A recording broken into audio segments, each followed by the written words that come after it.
தேவன் அன்பாகவே இருக்கிறார். முற்பிதாக்களிடத்தில் தேவன் அன்பு வைத்தபடியினாலே அவர்களுடைய பின்வரும் சந்ததியை தெரிந்து கொண்டார். எகிப்தில் அடிமைப்பட்டிருந்த இஸ்ரவேல் ஜனங்களிடத்தில் அன்பு வைத்தபடியினாலே அவர்களை அடிமைத்தனத்திலிருந்து விடுவித்தார்.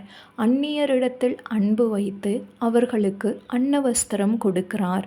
இப்படியாக ஜனங்களிடத்தில் தேவன் அன்பு வைக்கிறார் என்று அறிந்த தேவ பிள்ளைகள் தேவன் அன்பாகவே இருக்கிறார் என்று வார்த்தையாகிய இயேசு கிறிஸ்துவானவர் தேவ சுத்தத்தின்படியாக மாம்சத்தில் வெளிப்பட்டு மாம்சமானது மரித்து வார்த்தையானவர் உயிரடைந்த போதே அறிந்து கொண்டனர். தேவனாகிய கர்த்தர் அன்பாகவே இருக்கிறார் என்பதை இவ்வுலகம் நம் வழியாக அறியும்படி விரும்புகிறார். பரிசுத்த ஆவியானவர் மூலமாக தேவ அன்பு நம் இருதயங்களில் ஊற்றப்பட்டிருக்கிறது.